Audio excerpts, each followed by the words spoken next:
We need more mods. Is BT coming? Hopefully BT will be here soon. All right, so I'll just mod for now. Okay, so guys, the way this works is that if you want to speak, there's a reaction button at the bottom of your screen. And if you click on it, then you could raise your hand like this, and I'll add you to a list. Usually BT does that, but right now I'll do that myself.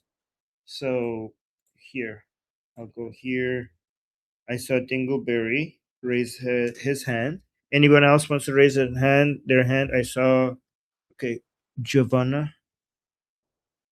All right, Dink and Jeffrey. And okay, so Dingleberry, go ahead. I'm sorry, but can I be number 2 to talk? I don't like to be first. Can I be number 2 on the list? All right. Okay, Giovanna. Hi, this is my first time going online on a debate or whatever. I've been like on David Wood's channel and bombing his apologetics and stuff and trying to get him on my side. Because he's good. He's good with what he does, but like it's a tough it was a tough call. Anyway, as for the mental health stuff, I get that like a lot of people from Iran are gonna need a lot of support after the whole brainwashing of a whole nation into the Islamic religion and the whole traditions and everything. It's a can of worms. I don't know. I'm like I've been through the mental health system myself, and I could like give advice, but like I'm not a doctor, a real doctor. I'm just like a survivor myself, so I can only speak for myself. And yeah, I mean the anger and the stuff that the people are doing now to the regime is actually justified in my opinion. Like it's what they deserve. They deserve to fear the people they have been oppressing um for so long. And yeah, I mean, any questions? No, so the issue that we're dealing with, like as you correctly mentioned, is the cruelty and the oppression. We don't have that much of a problem with brainwashing because the regime's brainwashing has not worked. In fact, it backfired. Like there is very limited successful brainwashing happening in Iran, except like maybe the minority who still support the Islamic Republic. The Islamic Republic has managed to create the most Islamophobic country in the world. So I wouldn't. So when it comes to brainwashing, I would say that has backfired. So yeah, our the the mental crisis that you might be referring to is as a result of the oppression and the cruelty and the lack of freedom and all of that, right? Well, yeah, Yeah. brainwashing. In fact, when it comes to brainwashing, we're solution to the brainwashing in the Islamic brainwashing in the world.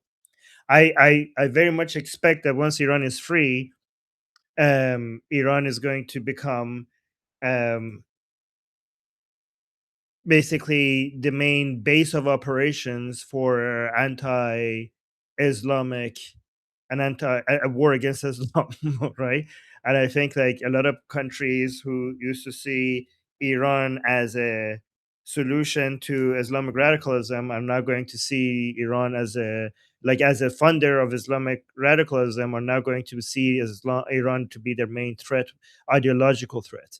The ideas that are coming out of Iran is going to become the main ideological threat. I think like secularism and anti-Islamism is going to come out of Iran and is going to basically spread all around the region. Well, that is to be expected from a regime that has been like basically trying to brainwash people into believing that the Quran is the only true version of truth. Like, but like that's a very reactionary mindset to like turn it into atheist like stuff. I don't know how to explain it. Like humans are like they need something to believe in. It's like something that's in inside of every human being, every We believe human. in Iran. Yeah, but like Iran is a construct that is also basically just an idea. I mean, it's Yeah, a good idea, so is but like it's religion. So it's is it's religion. better it's better than the alternative, and I support that. But like it's a stepping stone towards something bigger and greater that is Oh, maybe too like maybe I'm maybe too forward that about that yeah, one. But like that's I'm not gonna agnostic. happen. That's not gonna happen. That's not gonna happen. Iranian people are moving out of religion. They're not choosing any other religion. They're not choosing I'm other not religion. advocating for any religion. The closest I am to any religion is Gnosticism, and when you kind of follow the dots and connect the dots with Gnosticism, it basically supports the fact the notion that there is like a false deity that has been. Yeah, they're not choosing Gnosticism either. They're not gonna choose Gnosticism. The Me best, neither. Like it's the closest that's like that's the closest that I can like uh, explain what I believe in, but it's still not like what I yep, believe in. I believe in myself, and that's like the one thing that I know. yeah. I think The, before I I'm act. just That's telling you. yeah. Yeah, I know. I'm not talking about what you believe in. I'm gonna tell you that the Iranian people, the main thing that they worship is their country. That's what they're gonna worship the most, more than anything else. That's what's gonna happen, and nobody's gonna be able to change that. There are Then gonna it's be okay many if they God find believers. an identity by identifying as the people of Iran, and that is an okay stepping stone towards something that is It's not a bigger stepping and stone. That's not a stepping stone. That's the destination. And I'm telling you, that's the destination, and we're happy with that. okay, That's not a stepping stone. Yeah. All right. no problem. Yeah. Thank you. Um. I All joined right. a Well, little and late, by the but way, I can moderate. okay. Thank you. The list that I No have right now. problem. By the way, Thank you. Giovanna, like I hope, like I really appreciate your support. By the way, I hope you don't think like I am being rude or anything. I do No, need no, to no, move not to at other all. people. I Yeah. just like wanted I, to like express yep. my own opinion and Th- listen to you Thank guys you. like Yep. express yours. I appreciate. Yeah, thank you, thank you. I appreciate you being here and welcome to the community. So, Danny, the list that I have. By the way, Rebecca is here. That's amazing. Rebecca Barsef is here. So the list that I have is Dingleberry, Jeffrey, Rebecca, and then Sabina. Hey, I have a question. Can you tell me, because I think our viewpoints are very different. Can you tell me, I don't know what mullah means. Can you explain me what a mullah is? So mullah is the English translation that we have for Ahund. Ahund are the Shia Islamic authorities with the turban in their head around their head. So that we Oh, call them mullahs. okay, good. Um, I think the big problem is, uh, as I said, I don't believe things are as black and white. Two things can be bad at the same time. I personally believe that the Shah was bad, but I know. What do you think the Shah was good or bad? The Shah was the best thing that happened to Iran, and anybody who says otherwise has no idea what they're talking about. Okay, because I've seen a lot of people use that example to say, look at Iran before the Shah and after the Shah. But that doesn't make sense, because if you look at, it was in the 40s. If you look at most countries at the 40s and the 70s, they got a lot better. So using the example of saying, oh, look at No, Iran before and after the Shah, it doesn't make sense, because most countries got a lot better from the 40s and the no, no, 70s. no. The Iran was not just getting better. Iran was growing like it was like in an insane rate, and almost by every metric. Compare Iran to its neighbors. Look at the growth in education, culture, healthcare, women's rights, the authority of our passport, our military, education, well-being, GDP, even compared us to compare Iran to even oil-rich countries. Like people like, oh, it was the oil. Well, compare us to Saudi Arabia.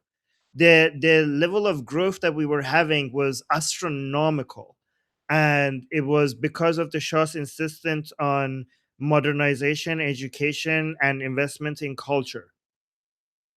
But the thing is, one thing, the Shah's rule was much more authoritarian compared to the regime now. He didn't share power, and he had like one voice, and he was That's very both. like, That is absolute horseshit. The Shah was constantly trying to create more liberty. Every time he tried it, it backfired on him because the commies were trying to divide the country and make the Soviets be able to conquer parts of Iran. The Shah was actually obsessed with improving to get make Iran more democratic. He was obsessed with it. He was trying so many times to do that, and every time it backfired. He was constantly actually, and also comparing it to right now. What do you like? I mean, like, I'm sorry to say this, Dingleberry. You're basically, you have no idea what you're talking about. The Shah left Iran when the revolution happened because he didn't want to stay in power by killing Iranians. He didn't want to spill any blood. His generals told him when the revolution of 1979 happened, the generals of the Shah told him that they could actually stop this revolution easily. And then he asked them how. Like, we could just shoot them and they would go home. So he said that if I have to rule by spilling Iranian blood, I'd rather rule not at all. And that's why he left Iran. And you compare that to the tens of thousands of Iranians that have been killed by the Islamic Republic right now just to stay in power, and you and, think that is even no, let me finish. Let me finish to what you're saying. Okay, let me respond to what you're saying. Um, like, I mean, it's actually embarrassing to even compare that. You say like, oh, it's the same. The Shah gave women the right to vote inside Iran before Switzerland. The Shah was somebody who was constantly fighting with SAVAK.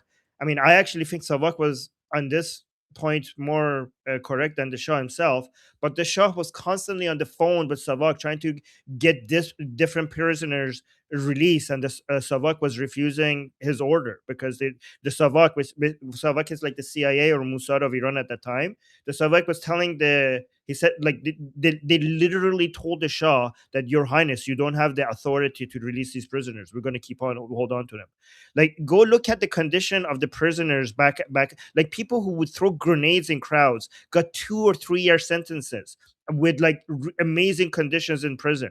Go look at the Shah forgave the person who tried to assassinate him. The person who shot him, he was hospitalized. He came to the Shah after he was arrested. They brought him to the Shah. The Shah asked the general right next to him, what should we do to him? The general told the Shah that we should execute him so that it becomes a lesson to anybody else who's trying to do this.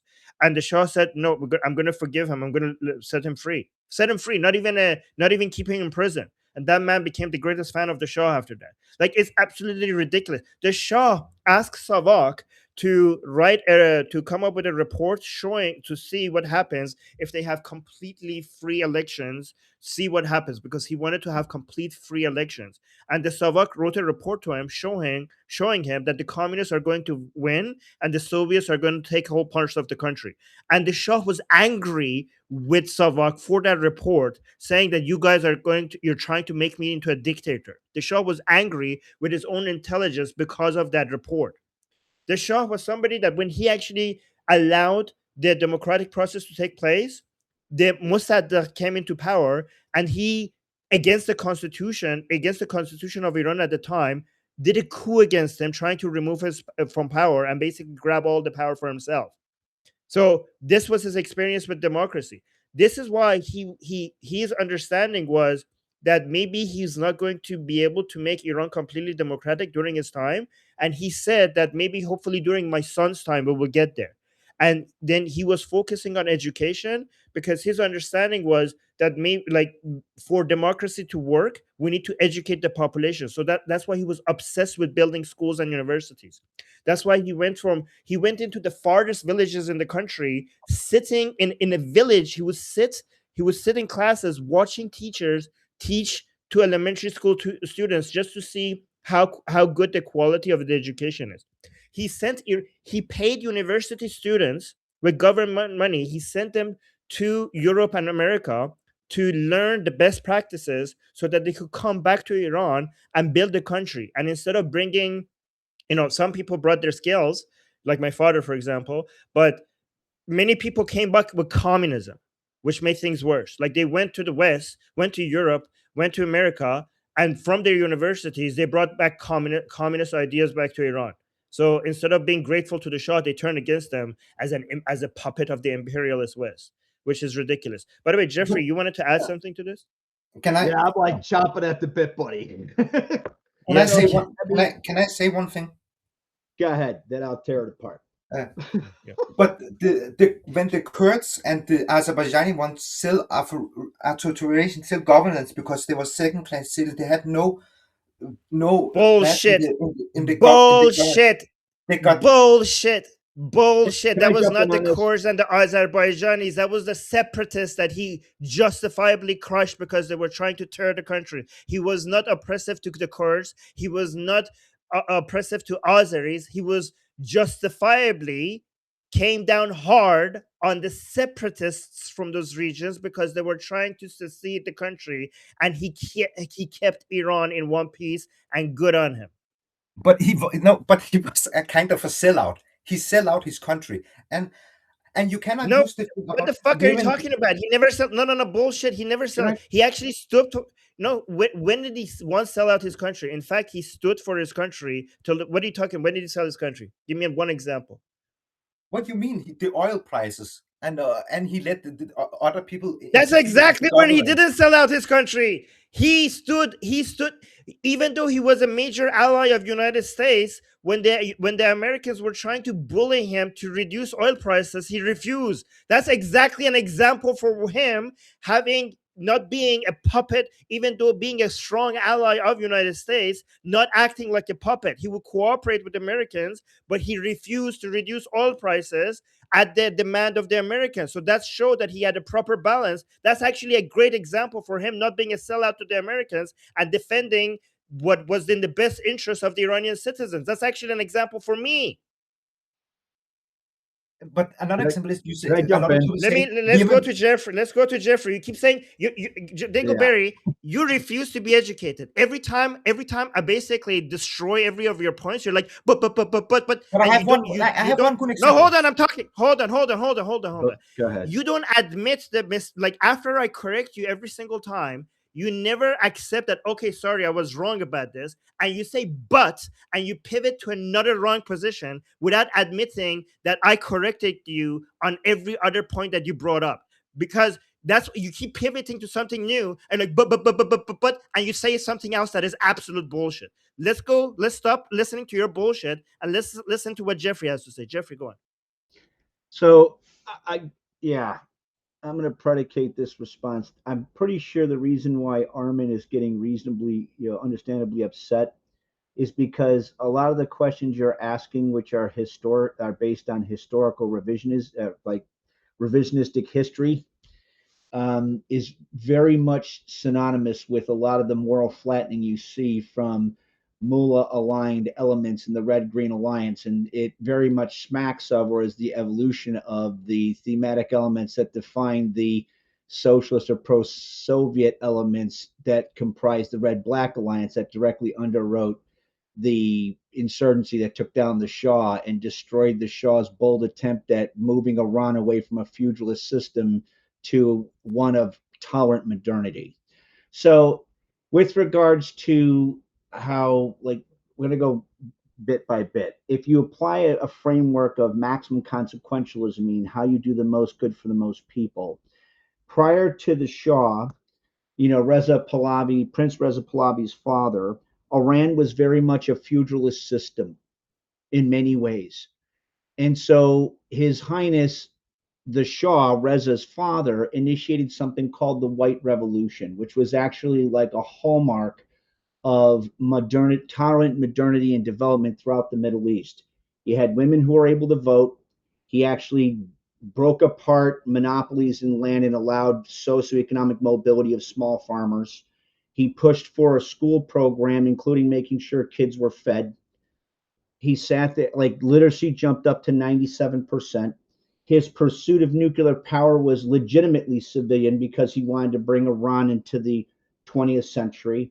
What you're doing is kind of akin to the criticism that former President Nixon mentioned when he was being interviewed on his position on the Shah. You have to look at the Shah in a fair context of what he was facing. What about SAVAK? Yeah, I'm not saying that SAVAK didn't engage in some heavy-handed things in some cases. There is no comparison, none, between SAVAK, which is an intelligence agency that was beholden to a secular state, that did not control the courts, that did not control like any religious aspect, that very much was set up as a counterintelligence apparatus in direct response to the unbelievable threat and pressure that the Shah faced via the Red-Black Alliance vis-a-vis Soviet-backed insurgents like I can't pronounce it. Armin can tell you how to pronounce that particular pro-Soviet Marxist group. It's like the Talua. I always butcher it. Hezbollah. Yeah, there you go. Thank you, Armin. Right, and and Islamic fundamentalists that ultimately became the Ayatollah and the mullahs. If you take a look at like who was in prison and what occurred, so it's true. SAVAK, there was some misuse, there was some misapplication and abuse. That's like maybe a couple hundred people now. Like, when you actually do the accurate assessment, compare that to the hundreds of thousands that have died in the friggin' prisons created by the post-Shah mullah regimes, like prisons, like white torture. The Shah never engaged in that. This is an intelligence agency that was beholden to a secular state, whereas the thugs that masquerade as the mullah regime's intelligence agencies is the state. There is no comparison. Zero. Zero. And the reason why Armin's getting pissed off, and I don't blame him, it isn't because I don't think it's at you, brother. It's more like constantly having to debunk this, like, bullshit narrative that is pushed by the Red Green Alliance in no insignificant manner right now, amplified by the mullah regime to try and fragment the broad support of brave Iranian protesters in the hope of like helping the regime survive. And that's why I think he's getting upset. I don't blame him. To that end, Armin, read your messages. I sent you the report you wanted on the Yeah, IRGC. I saw when I was on Goldie. I saw the notification. Thank you so much for Can I that. respond to Jeffrey? Can I respond to Just Jeffrey? 1 second. Just 1 second. Let me just say two things. Another reason why it makes me angry is non-Iranians telling Iranians about their history while they're dying in the streets of Iran, asking No, for I'm Pahlavi back. Iranian. I'm Yep. Iranian. Okay, then okay, well then that's it. عذر بهتر از گناهه. If you're Iranian and you don't know your own history, that's actually more shameful than non-Iranians not knowing Iranian history. Because همه چی من Iranians in the میدونستم. streets of Iran, ایرانی باید من این چیزا Iranians گفت. in Iran, the Iranians in Iran dying, shouting Pahlavi will return, and then you coming out here and saying Pahlavi was bad. I'm pretty sure they know what they're dying for. But go من ahead. هلوس با ایرانی حرف میکنه. ایرانی به همین چیزا من بگفت. I know. I told you that that's even more shameful because you're basically betraying your countrymen dying for the return of Pahlavi by basically going around and telling Pahlavi نه was bad ایرانی while من این Iranian people are dying for Pahlavi to return. That's the number one chant in the streets of Iran while they're being shot at, is that this is the final battle, Pahlavi will return. And you as an Iranian going out there and saying Pahlavi was bad is a betrayal of what the Iranian people are dying for right now. پدر من دوستا من همه ایرانی من میدونه این چیزا میگن. Speak English. I don't care. That's anecdotal. Oh, پدر man, my father says this. Oh wow, okay, guys, forget data, forget facts, forget statistics. Let's Dingleberry's father. Let's see what he has to say. Sure, okay. I think we gotta move on. Yeah, we gotta move Rebecca on. And Barsef is also, next. by the way, just one last thing about SAVAK. I know some people say SAVAK went too far sometimes, right? I understand that, Jeffrey. It is true though that when SAVAK was abolished, that's when the Islamists managed to basically get the upper hand. So whatever they were doing, it was working. Very pro SAVAK, And Armin. Anybody yes, who wants to yeah. sit there and see the quantitative and qualitative assessment from a maximum consequentialist approach between SAVAK under the Shah and what followed under the mullah regime, just go to his school group. You'll see a comparative assessment between SAVAK and the IRGC and the thugs that masquerade as intelligence officers under the mullahs. I also have another report regarding the murder of tolerant modernity and what defined the Shah's efforts and why it is he did what he did and what it is that was stolen from Iranians when the Red-Black Alliance destroyed the Shah. By the way, women are more literate now than they were before. I'm just going to say that. Okay, Dingleberry, that is so fucking retarded. You're actually an idiot, Dingleberry. You know what? Actually, the Islamic Republic is good, much better than every other dynasty or any other government we have, because we have fridges under the Islamic Republic, and we didn't have that during the Sassanid dynasty. We didn't have fridges during the Sassanid dynasty. We didn't have planes. Under the Islamic Republic, we have cars. Under the Achaemenid dynasty, we didn't have. Like, what the fuck are you talking about? That is the most retarded comparison I've ever heard of. Like, the reason, first of all, the reason why women are more educated is because of the investments Pahlavi made in schools and universities before they went out. This is why Iranian women are more educated. This is why Iranian women are more bold and have the position they have in Iranian society, because of the investments the Pahlavi dynasty, the two Pahlavis, made in the Iranian women. It has nothing to do with the Islamic Republic. You are actually defending the Islamic Republic by saying that, as if the Islamic Republic has been pro-woman. That is the most retarded bullshit I've ever heard.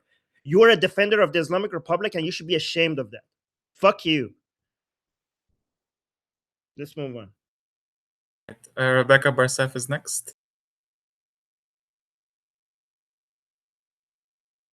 Hi, Rebecca. Hey, how you doing? Good. Great to have you here. I don't know why am I dark. Hello, wait. I look funny. I didn't check my here. How you? Sup? Anyway, nice being here. It's been a while. It's been several conversations, different conversations, and I kind of want to touch on several of them, and which they all kind of, they have a theme, a repeating theme, because I'm kind of comparing some of the topics that went, and they actually how to say it, like some lessons that could be learned from Russia, who went through a process of, there was a revolution, like a destructive government, and then it was toppled in a nicer way than what's happening now, but then and then they had to rebuild themselves, and it didn't go back to democracy. And I think in some ways Russia and Persia and like Iran have some similar structural challenges.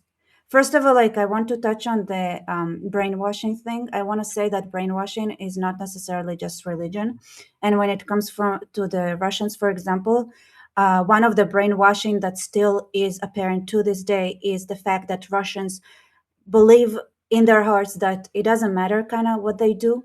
They don't try to affect the system, and they just just do your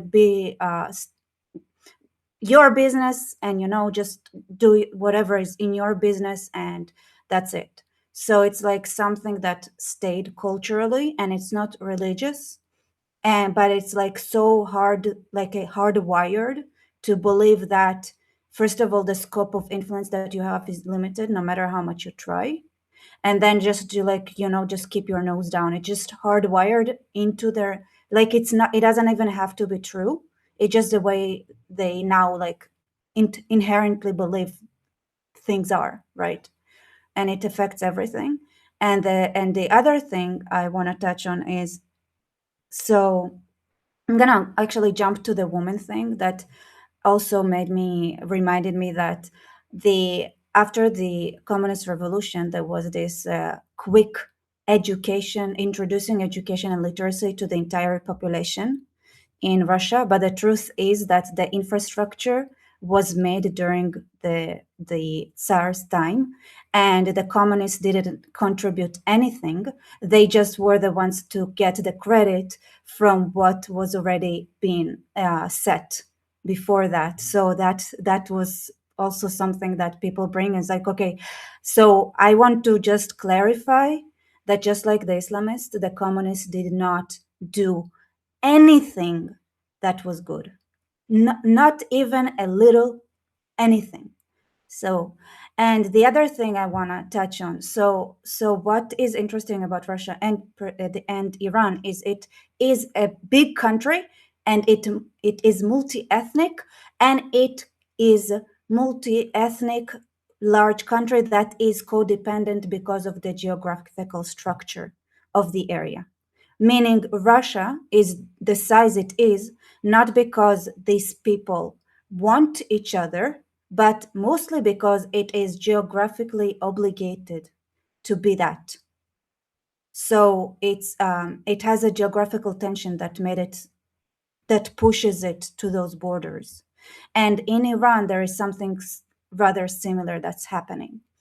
But what I want to say here is not necessarily touching on that, is to say that there is a conversation in Russian as well, right?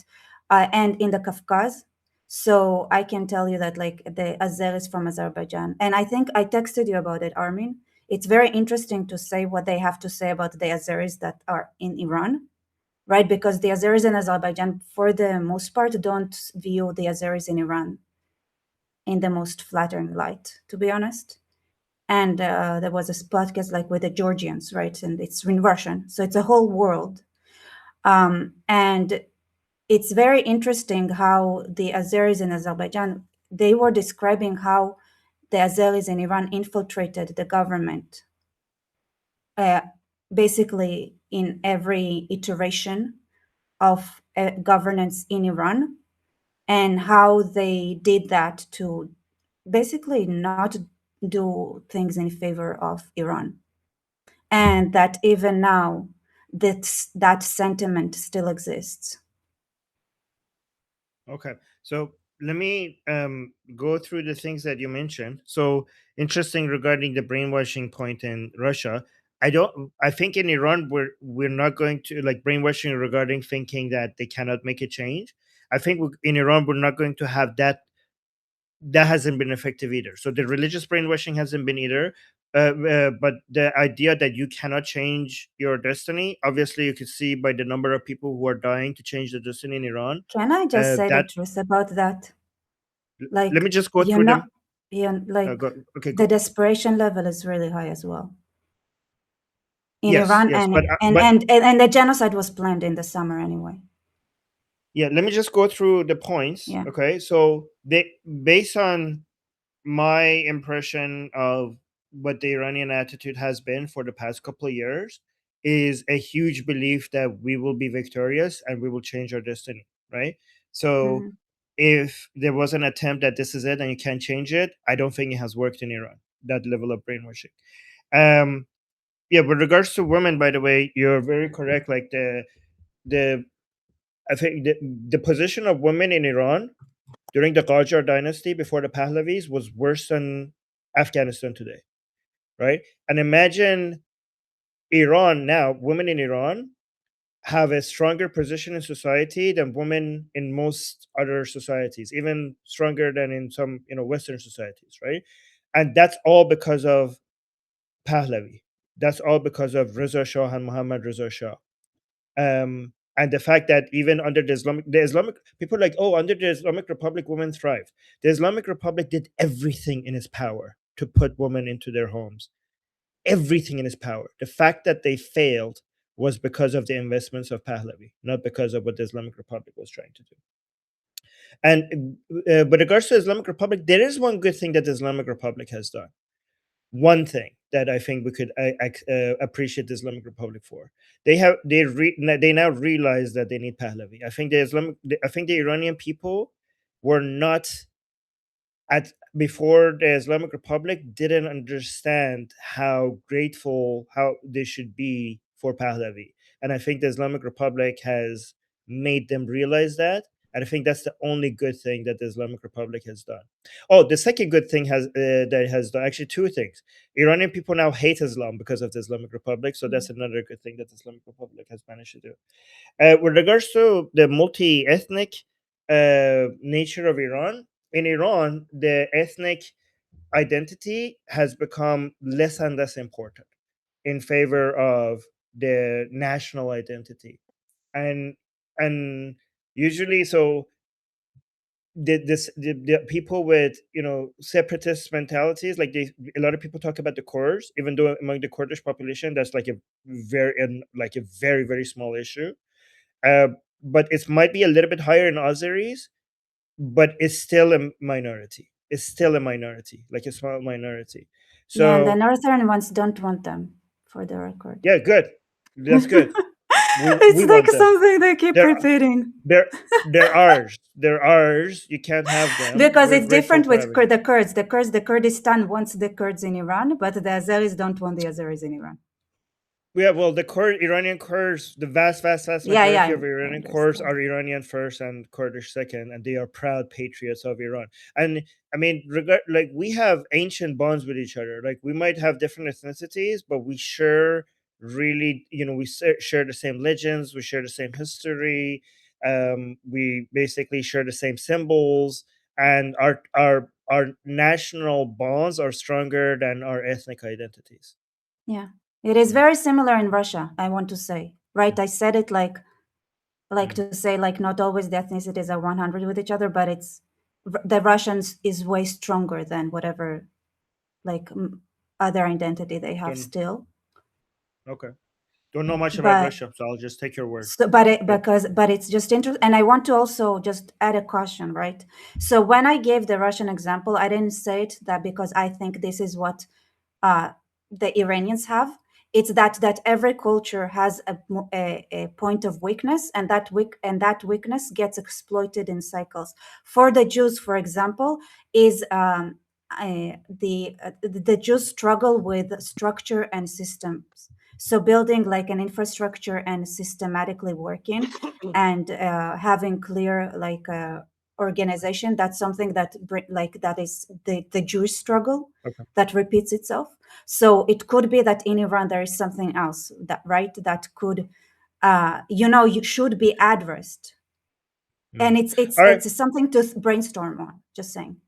Okay. So that's an interesting point. I think our greatest weakness right now is that we're not armed. But yeah, let's go to other people now. But those are interesting points. Yep. Thank you, Rebecca. Sabina is going next. For anyone wondering, if you're on the list, I posted periodically in chat, so you can check. And Thank you, Danny. Okay. I wanted to touch upon a lot of issues that were raised, I guess. But I mean, the first thing that I want to say is, before anybody makes like disparaging comments about Mohammed Reza Pahlavi Shah, go back and like watch some interviews with him. Do some basic Google searches on your assumptions. Put into Google, was he a Western puppet? And you'll come up with, the AI will come up with like I think it's like 7 or 8 points that are against that.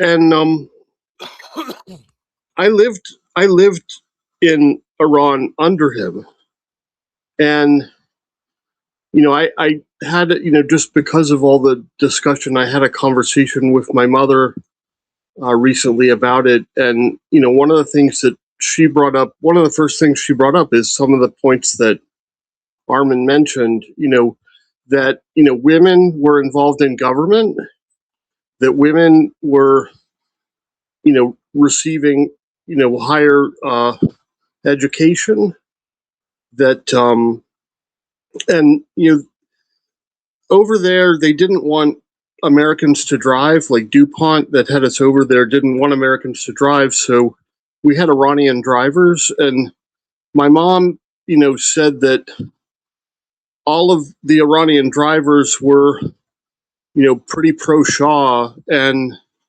were, that if Khomeini comes back, it's a, terrible, terrible, bad thing. But my father said a lot of things too that, weren't true, and some that were. But in terms of this idea of Iranians needing something, to, religion or some, they have before them, the Iran Prosperity Project. They have before them, the task of writing a constitution for the country. Like there is no, one of the things that Muhammad Reza Pahlavi did, was insisting on a cultural identity like absent, before Islam. And there's so much culture like in Iran, like why do they need anything else, other than to revive their own culture that Islam has suppressed? It's and in terms of something, they have Reza Pahlavi coming back. He just gave a news conference in 3 different languages that he handled himself and translated in English for the English speakers when it was in another language. He has brought together experts, and it's the apparatus is in place, and in terms of like PTSD that they might be experiencing. I mean, that's Yep. where That's Israel good. can help. Yeah, but sorry. No, it's okay. What? No, those are good points. All right. That's most of what I right. wanted to say, I guess. Thank you, Sabina. All right. So, by the way, Danny, I know you're typing in the chat the time limits, but like feel free to open your mic if we go too far above, 3 minutes. Yeah. My microphone, sorry, my sound cut off for like half a second there. Did you say feel free to cut people off after 3 minutes? Yep. Yeah. And Okay. then we'll see if we want to continue or not. Yeah. All right. Next on the list is Dajjal. Dajjal.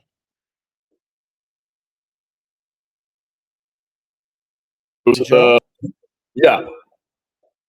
You hear me? Yeah, go ahead. 3 minutes. Yeah. This is interesting. Dinkleberry, I got a question for you. Are you a leftist by any chance? No. Dajjal, don't ask anybody any question because it's going to be hard to manage. Just make all your points in 3 minutes, and then if he wants to respond after the 3 minutes, he could respond. But go on, because I don't want to become a ping. Yeah, okay. Yeah, fair point.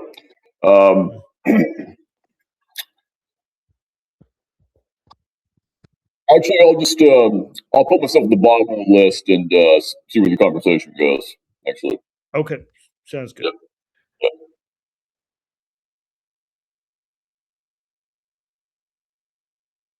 Danny.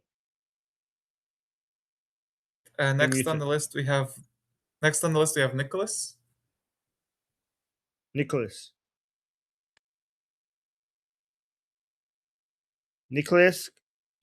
My question is, you mentioned about the SAVAK, right? Yeah. Do you think that the Shah of Iran, at the point in time, he knew everything that was being done by SAVAK in terms of the... No, he was not. He's not God, obviously, and he said that he seemed to have been somebody who's been trying to, for example, end physical torture everywhere in the country. The fact that he said he's trying, that means that he's not going to be able to stop it everywhere. That means that there are things happening in the country that is like, and I'm pretty sure, given that we know that he was fighting with SAVAK sometimes, to me suggests that SAVAK was also doing things that they consider to be important without, like, maybe sometimes without the Shah knowing. Sometimes. Okay, fine. Okay, thank you. Yeah. Also, the Shah abolished SAVAK at some point because of all that global accusations of human rights violation. Some people suggest that that might have been a mistake because right after SAVAK was abolished, that's when the Islamic Revolution became successful. I used to think that as well. I'm not sure anymore because I kind of think like the Shah just didn't want to rule with an iron fist. He just didn't want to do that. And some people think that he should have because look at the tragedy that we're experiencing with right now, right? But now I think that maybe that's how it's supposed to happen. Like it's not enough for the Shah to be mature and the people are not I think he was ahead of our time. Like he was ahead of the people, right? And the only people for the people to get to that level is for them to experience what happens when because I think someone's mic is open. Guys, if you're not speaking, please close your mic. I think that the Shah's effectiveness in selling these ideas that the Iranian people now believe in would have been undermined if he just kept on if he just wanted to force it on us. Right? So a lot of us wish that he just fought back much stronger against the mullahs. But I think that we wouldn't like the Iranian people would not be at the level of maturity they are right now if he just ruled with an iron fist and he forced his way on us. Like modernization and prosperity cannot come from the top down. It has to be from the bottom up. And the Iranian people were not there yet, and now they are. And the fact that he just let it happen means that we finally, the Iranian people are now at the level that the Shah used to be 47 years ago. Right. Does that make sense? Oh, okay. Yeah, go ahead. Yeah, let me call up the next person. I think Jeffrey wanted to respond, but you're third on the list, Jeffrey. So do it. No, if he wants to respond to this, that would be okay. He doesn't have to wait for his turn. Yeah, go ahead. Like, can you talk about this? So, just to give people kind of a tool to think about it, right? SAVAK gets formed in 1957 to 1979. The nature of it was a state security and counterintelligence service. It's a political system. It was responsive to a political system that was a secular monarchy in a Cold War state that's on the border in the one of the points of contention between the Soviet-backed, Soviet-initiated East-West security competition and the United States-led Western Alliance. Its mission is counter Soviet-backed communist subversion, monitor Islamic extremist movements, and protect state stability and sovereignty. Its scope and limits focus primarily on organized opposition, particularly like leftist terrorists and Islamic fundamentalist terrorists. It did not control the military, did not control the economy, did not control the judiciary, did not operate parallel courts or militias, and operated within a recognizable state hierarchy. It had targeted surveillance, detention, and interrogation. Its efforts were instrumental, not ideological. There were no mass executions, no theologically based legal system. They're dissolved in 1979. When they're dissolved, the mullahs butcher a whole host of people who were part of SAVAK. Let's take a look at what replaced it. IRGC thugs that masquerade as intelligence. The nature of its ideological intelligence apparatus combined with paramilitary power. See the Besiege Brigade as Exhibit A and all the horrible shit they've done. You know, if you want to take Netta Aga Sultan, I mean, you could just, I'm sure Armin could just rattle them off like that. The political system is a theocratic revolutionary state, which means now it's a theological despotism. The mission is to preserve a clerical rule and revolutionary ideology, so it isn't defense. Export revolution abroad, which is why you have elements of the IRGC doing things like supporting Hezbollah and all these other fuckers. Suppress all dissent, political, cultural, religious, regardless of the threat they pose. Its scope and power is it controls intelligence services, militias, courts, and prisons. It operates parallel to and indeed above the formal state, much like Putin's criminalized counterintelligence state or the Soviet Union, right? It goes, state for intelligence. Anyway, dominates large sectors of the national economy and directly sustains proxy terror networks. See the aforementioned Hezbollah. What's its profile, its operational profile?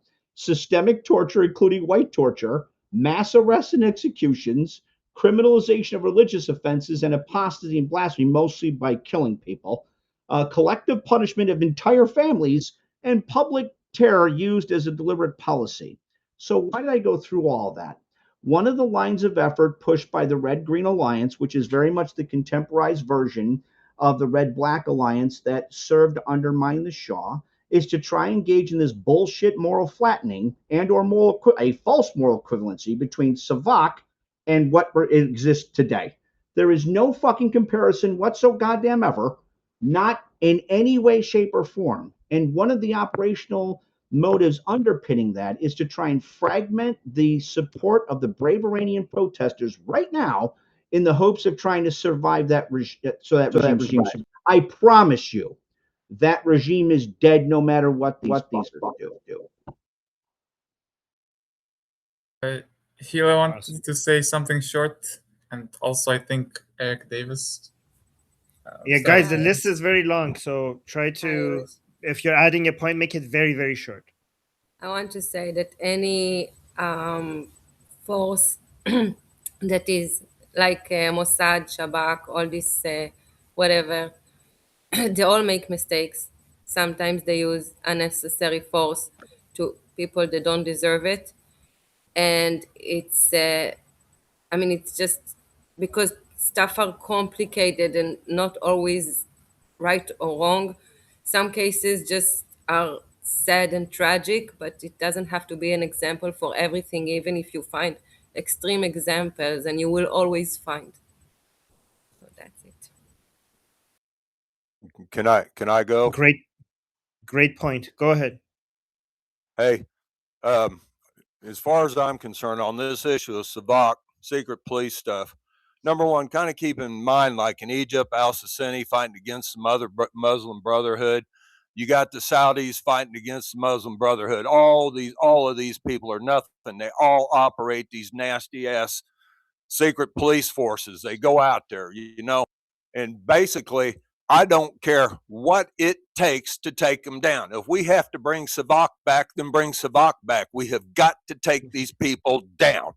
They have got to go. Not only see what I really see and love about you guys in Iran, you're the spearhead. I am not anti-Muslim or whatever. I am just this anti-man of fire ruling people of clay. These people have no authority, none. I mean, and even Muslims don't like them. Look at what they did to al-Baghdadi and stuff. The nice thing about Muslims, I finally realized, there is a point where even they can't take it anymore. You guys are the spearhead of just reforming Islam. I'm not here really to destroy Islam. I would settle for fixing Islam, and it can be. Oh, Eric, we're not trying to reform Islam. The Iranian people are, the vast majority of the Iranian people I talk to are trying to destroy Islam and everything that even remotely resembles Islam. Yeah, that's a whole other conversation, and we're already at 9 minutes. So I'm not saying you're destroying Islam. I'm just saying that we have got to end this mullah rule stuff. They're trying to bring it in America. They're bringing it in Europe. They come into my country, and it's going to change. Yeah. Okay. All right. So, but Danny, I know this is let me just quickly say this, especially after the amount of massacre that we said. Like, I'm telling you that Iranian people are not just done with the Islamic Republic. A lot of them are done with Islam. And also the biggest problem SAVAK is going to have is that it's not going to know what to do with the volume of applications it's going to get after the Islamic Republic falls, because there's going to be so many Iranians who want to become SAVAK members so that they go after the remaining Islamists and mullahs and IRGC members. So I think that's going to be the greatest challenge for SAVAK. Too many applications to join. But yeah, let's go. Yeah, Kian in the chat saying that includes me. Yeah. All right. All right. Giovanna is up next. Hi, I just wanted to say that whenever you personally or as a nation or whatever give your power to an external force, you end up being a servant of that force, no matter what kind of ideology it's supposed to represent. And it may seem all shiny and new, but it's usually it just topples down and historically all systems failed failed humanity. The only system that I see not failing humanity is actually people believing in themselves, and that takes a lot of work. And I understand it's a little bit strange and out there, an out there concept, like people just being um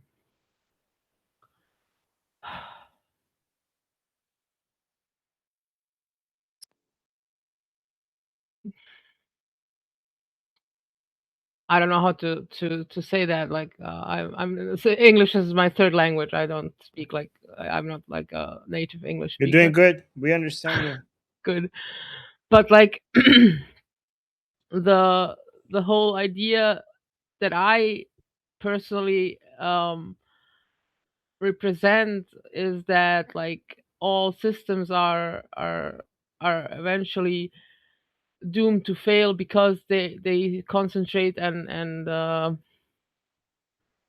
they concentrate power in small circles, and small and centralized power is basically uh, the rule of a few people over a bunch of over the majority, and that is a huge step, a huge leap forward that humanity has to make in order to free itself from that kind of system. And it's kind of maybe utopian talk right now, but like we have the technology to and the know-how and the people and everything in place, and the infrastructure, everything to make that happen. And there's only a couple of people that are hindering us from doing that, and that are those people who are still in that kind of story that they have to be the boss of everybody else and have to steer humanity into a future that they think it's best for them. And it's just a mess. And this is a start of something that I personally see it as a start of something that nobody knows where it's going to end, because it's a new story that is being written.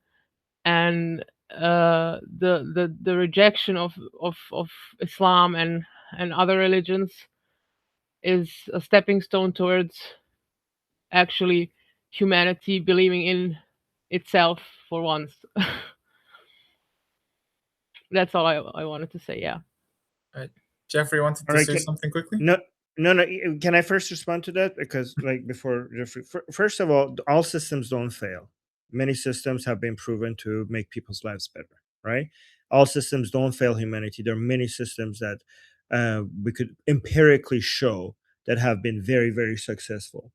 And I do believe that individualism is good to a certain extent, like believing in yourself. But humans are social animals, and beyond individual identity we have also collective identity. Humans live in, like, our DNA requires us to live in tribes, and we are fulfilled when we have a group identity. And group identities are important for our survival, and group identities are also important for our mental health. So, and groups require systems. You cannot just rely on yourself as an individual. Humans are the most social animals out there. They rely on each other. So we cannot just believe in ourselves. We also have to believe in each other. We also have to believe in the groups that we are in. When it comes to, say, the centralization of power, too much centralization of power is a thing that we have to address. But too little centralization of power is also an issue, because any system requires management. Any system requires leadership. So some centralization of power is to some degree required, and this is where the best systems, after the age of enlightenment, through the classical liberal values, through systems that we call the modern republican tradition, or the modern nation states as we have, we actually came up with the very standards that balances centralization of power and decentralization of power at a perfect rate, a perfect level. We came up with systems to avoid too much centralization of power. So, for example, Montesquieu came out with the separations of the power within government. When we have the judiciary separated from the legislative, separated from the executive. That was a system that we put in place to make sure that the government doesn't have too much centralization of power. Adam Smith, Wealth of Nations, capitalism, free trade, all of that managed to come up with economic systems that doesn't have too much centralization of economic power, right? So these are systems that we could show. I mean, you say like, oh, these systems have always failed. I mean, if you look at empirical data, humanity has been improving in the past 150 years. We have been improving by every our metric. Our Exponentially, yeah. health, our well, let me make my point. Our Excuse me. health, our education, our access to clean water, our access to each other. Like just 200 years ago, every mother would have to bury half of their children before they reach age 5. Now a mother cannot even imagine that happening to them. Like look at like average people today in the poorest countries are living higher quality lives than Marie Antoinette, right? So, which was the richest woman at her time. So this is amazing progress, and it's only because of the systems that came out of the Age of Enlightenment from Western Europe. So these systems are working; they're making our lives better, and everything shows that it's continuing to improve. And when it comes to collective identity, yeah, I respect individual identities. I think individualism is very important. But when it comes to collective identities, I do think that nationalism and patriotism is the best collective identities that humanity has ever created. And to me, it seems like it's working, and everything is getting better under this new model. Okay, I respect your opinion, but I disagree because it simply is going back to something that has failed once. Like didn't fail completely, but it did not fulfill or make use of the whole of the human potential, and that is something that I cannot stand to watch, because I believe that humanity has as a whole has so much potential to become something So Giovanna, better. like not being able to take off humanity's full potential. So basically, anything short of perfect, you're considering it a failure. I don't consider it a failure because we're short of perfect. I compare to what we had before, and if the system is causing us to improve, uh, I consider that a success, even if it's not complete. And also, anything that could get us close to humanity's full potential has to include collective identity, because in our very nature, humans are social animals. So individual identity is not enough. We need collective identities. So if you want to get to full human potential, you need to have our need for a society, a tribe, our need for having a group identity in mind, if you want to take advantage of the full human potential. I respect that, and I agree that some people are still in that kind of a modality. Personally, I That's our believe that DNA. That's our yeah, but DNA. like Is yeah. there are people who are maybe in a different modality and at this point, and who are I mean they're the the whole it doesn't have to be like everybody has to like evolve at once. Like it's not Of course, possible. no, no, It's no. simply Just like before not like before I go to Jeffrey, Jeffrey wants to add something to this. I agree that not everybody has to live the same way. To allow for some individuals to live differently, we need a safe society that we build for each other. We need to have a framework that provides enough security for those individuals who want to live differently to be able to live differently. But then to create that society, that requires group work for those individuals to be able to live differently in a safe and secure environment. yes, I agree with that. All right. Jeffrey wanted to add something to that. Yeah, if I could. So to We're bounce off already one at of the 10 point, minutes, by the way. okay. The idea that you can have both communists and anarcho-capitalists are wrong for the very same reason, albeit they come at it from a different perspective.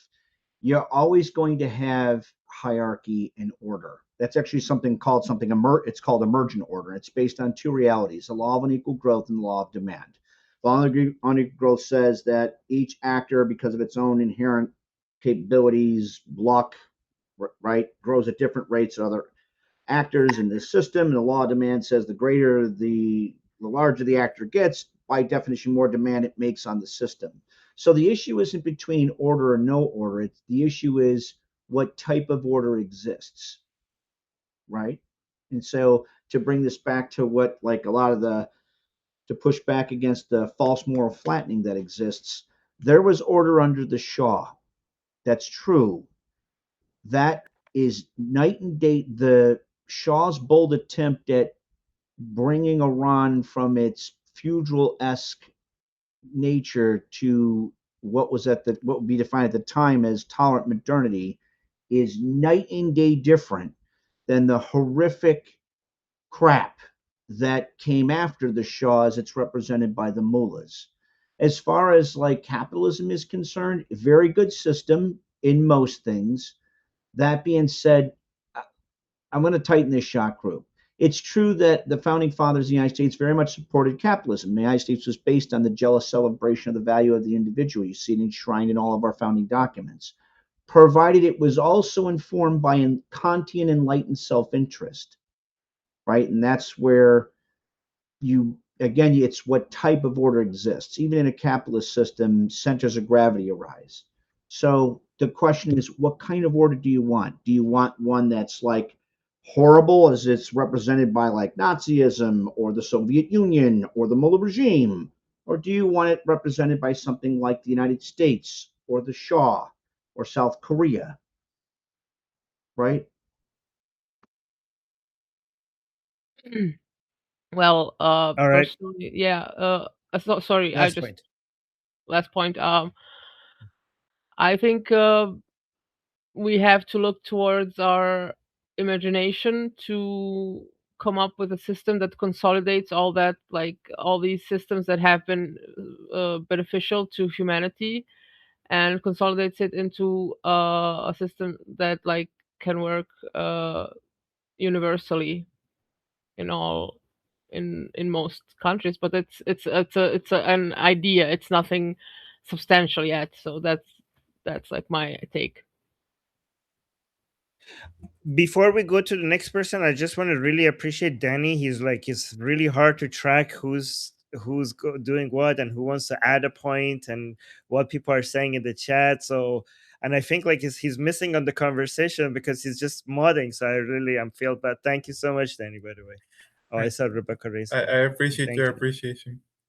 Oh, Sammy is next. so by the way, when I was talking, Rebecca raised her hand in case you don't see. Sam. Yeah, I saw. Yeah, so I have a couple of questions. One being, I don't know whether you guys know Patrick Bet David.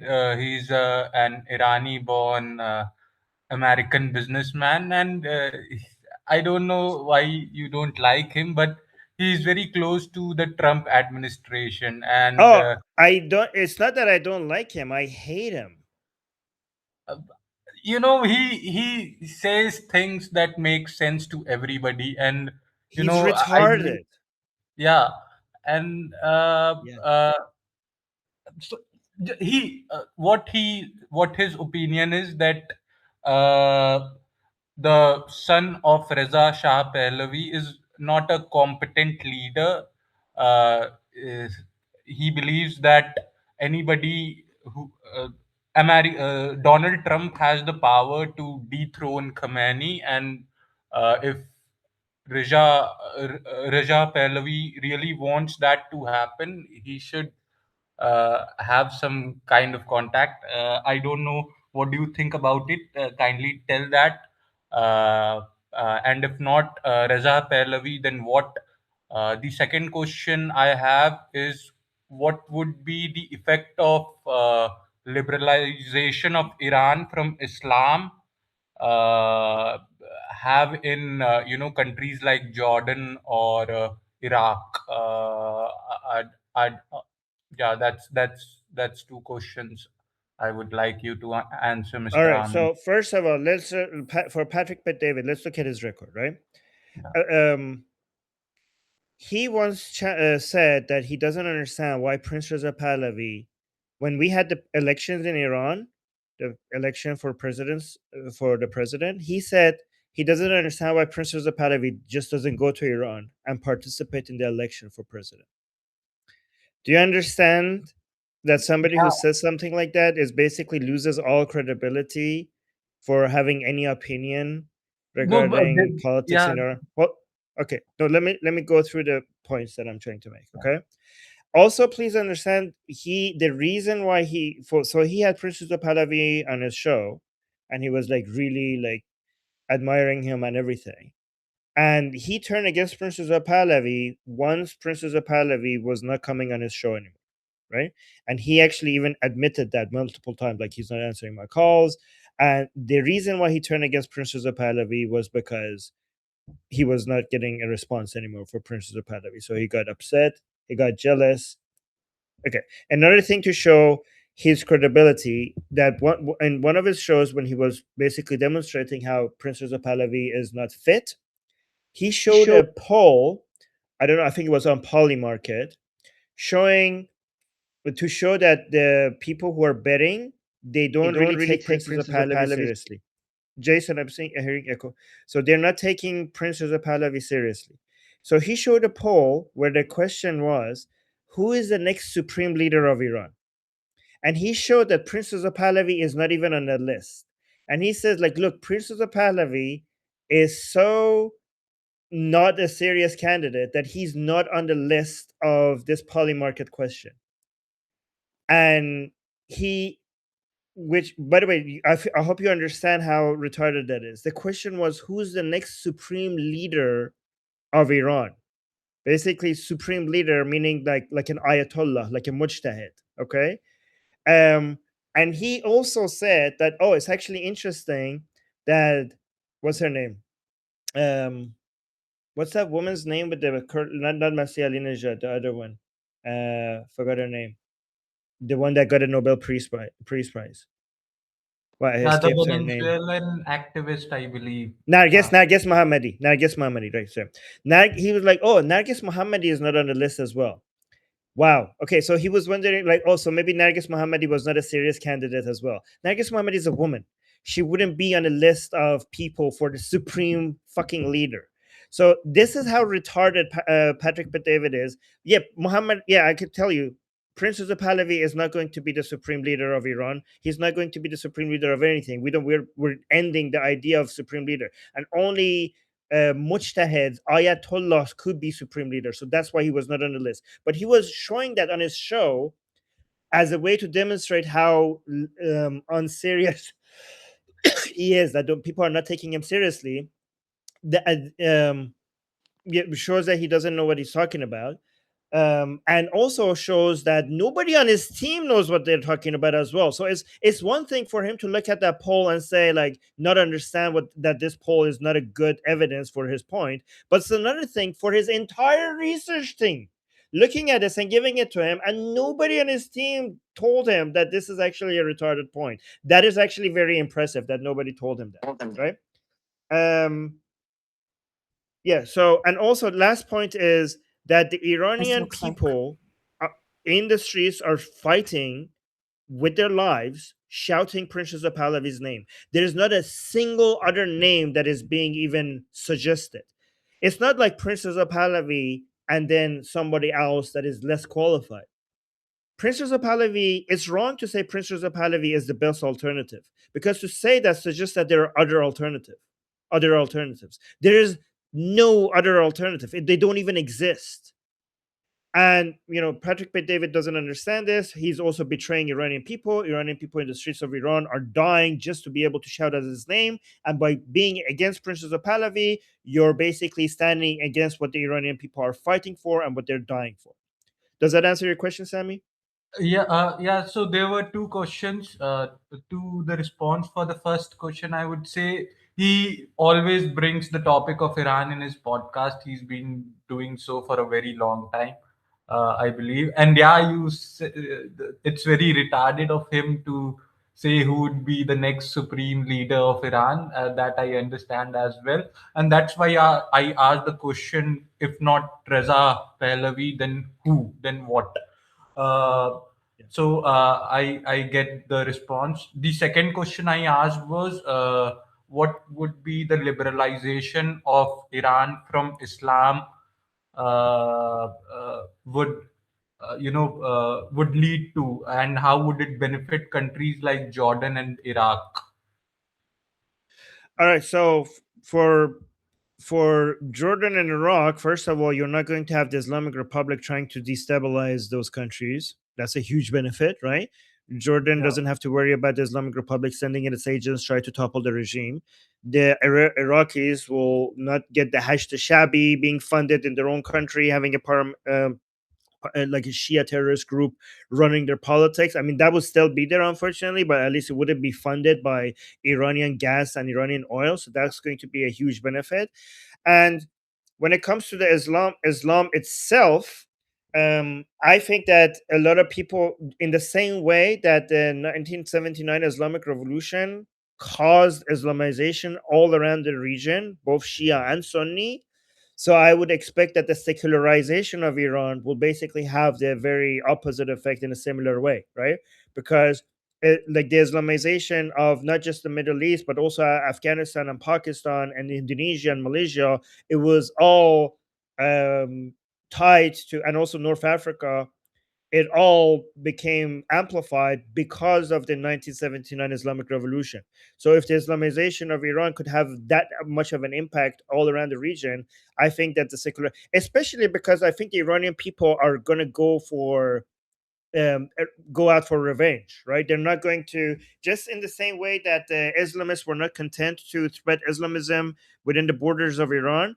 I think Iranian people, given how much this Islamization came from outside, and also because a lot of these Islamists came from beyond our borders to come kill Iranian people, I think just in the same way that Jews were not content with just having Israel after World War II, and they went around the world hunting down Nazis. I think the Iranian people are going to also not be content with just secularizing Iran, and they're going to go out for revenge, finding their killers all around the world to not just kill their killers, but also to annihilate Islam. I think that we're going to be on a mission to spread secularization and anti-Islamism, not just within Iran, but also beyond our borders. So I think you should get ready for a force to be reckoned with. I think you're going to create basically as an anti-Islamic dragon waiting to be awakened to come be unleashed upon the world. So you feel that there would be a fall of theocratic societies when Iran would be liberalized? Well, I don't know how successful we're going to be. So you could, but I know we're going to go to war. Yeah. Thank you. Thank you. That was my question. Okay. Right. Next, I will call up Jeffrey. He doesn't. Okay, he's back. Oh, here it is. I answered what I was going to say, so take the next guy. All right. So we have our first Eric. That's Eric Sharifi. Eric. Yes, I'm here. Hello. Hello, everyone. So I just wanted to add to the points about doing research about Mohammad Reza Pahlavi. And, AI is pre-filtered based on opinions on other people, and so is Google searches. It usually index other people's opinions, not like facts or stuff like that. Okay, maybe facts, but it's mostly news articles and so on. So I just wanted to say that I think you should read Mohammad Reza Pahlavi's books. He has two books, Mission for My Country and Toward the Great Civilization. Those basically outlines his plan for Iran, and and like the way he wanted to move Iran away from oil and to venture into other industries. They are free to borrow on archive.org, and I think they will be a really good view for most people. That's what I have to say. Let me actually add 2 points to that. So Muhammad Reza Shah, before the revolution, one thing he said as a king, which made a lot of mullahs make fun of him and laugh at him, is that he wanted to invest in solar energy, right? And the reason, I mean, for a lot of you, that's like something normal to talk about, but when he said it, that was not normal, right? Like that was not something, especially coming from Iran that has so much oil and gas. He said that back then, this is something that even European countries in America or Canada were not saying. He was envisioning a time where people would move past oil, right?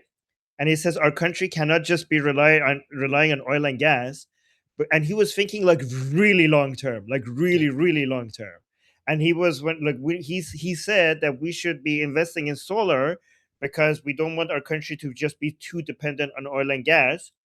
And the mullahs were making fun of him. He's like, they were saying Khomeini has a recording saying the idiot wants to get energy from the sun, right? Like he was making fun of him, right? But now, and even back then, the people who were supporting him didn't understand like what is he saying. Like we have so much oil and gas, and then eventually, decades after he died, when they now see how many the countries who rely so much on oil and gas, they're struggling to diversify away from oil and gas.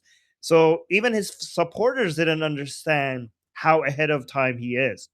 Another thing that many people don't know, he had as one of his programs, which was way ahead of his time, and he gave a speech about this, and he never actually he never had the time to actually execute it. He had a plan to go find all the best teachers for every subject, for every grade in Iran. So the best teacher for math for grade 5, for example, in Iran, the best teacher for grade 8 for high school, for example, in chemistry in Iran. Find all of them, the best of the best, and then record them teaching every subject. And then he wanted to then play those recordings 24/7 on satellite TV free across the country.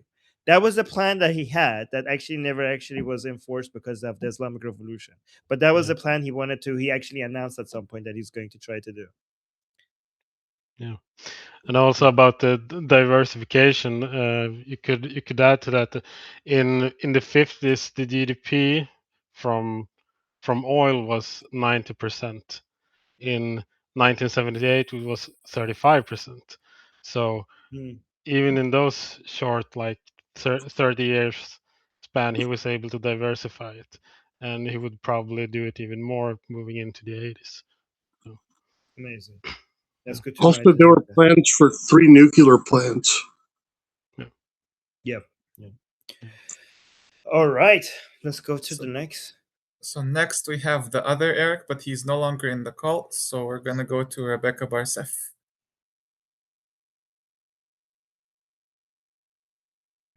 I was just. There you go. Am I? I think I was here. I unfortunately was dozing off in the last speech, so I'm sorry. But I did write down to myself, you guys were talking about what your identity is composed of, and you were between individual, what is your individual needs and things I don't want to misquote it versus a community, but I want to suggest an alternative, and that is circles of responsibility. And I would, for example, say I'm responsible for myself, and there is also the role that I take in the world, right? That actually describes the responsibility I have, and then responsibility for my culture, my nation. But I also want to say, here is why circles of responsibility are interesting, because, for example, Armin here, who is a fellow creator, I would say I probably have the same amount of responsibility or even more to him than I do to a fellow countryman, because you have different communities you belong to as well. You have different circles of responsibility.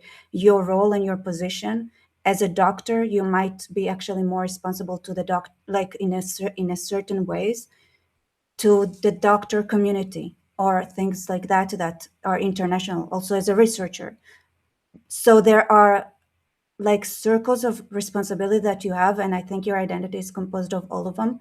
And I think first and foremost, your responsibility is towards yourself, and then your family, and so on and so forth.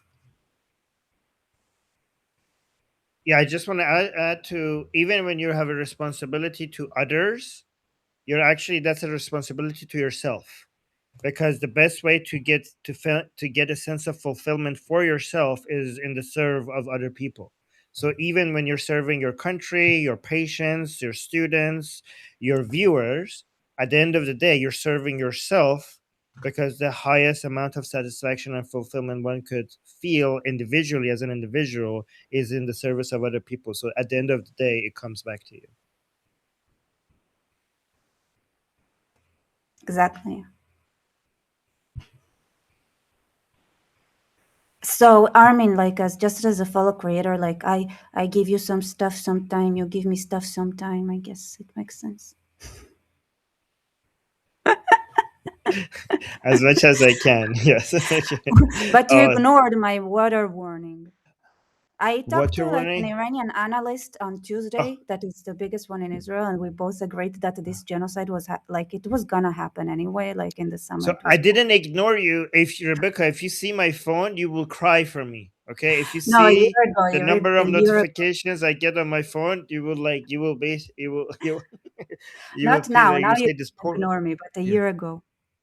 Okay. Yeah, I did not ignore you. Promise you. I promise I did not ignore you. Okay. I'm gonna have a hard time. I need to hire a secretary to manage my messages.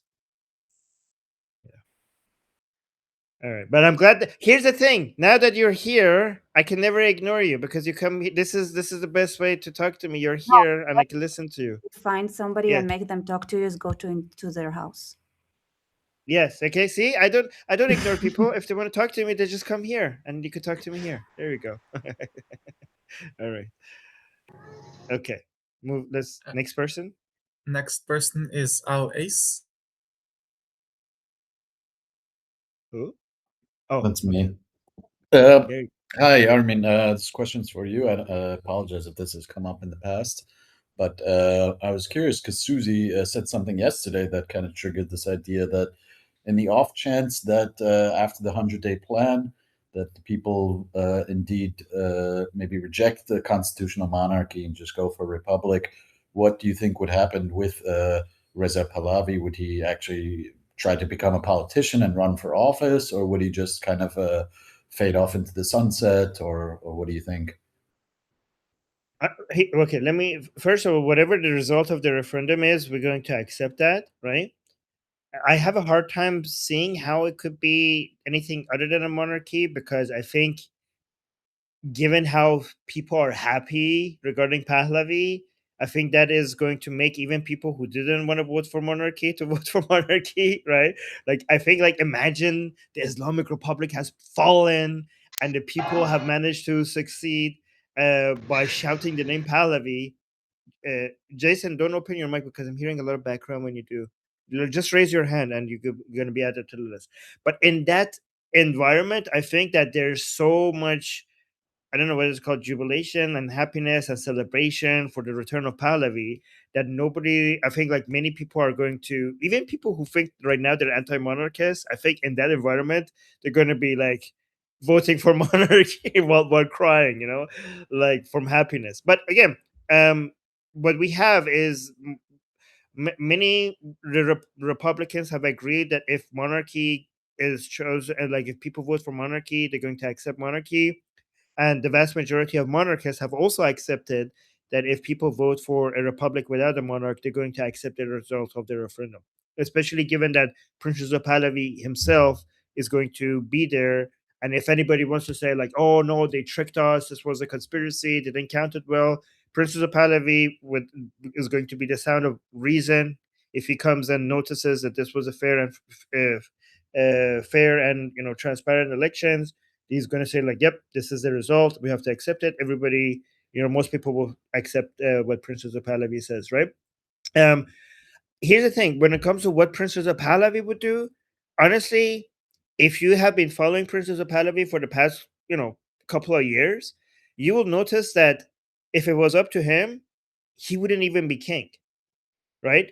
He has been, every position he has been taken, people have been begging him for years until he finally gave in every single time.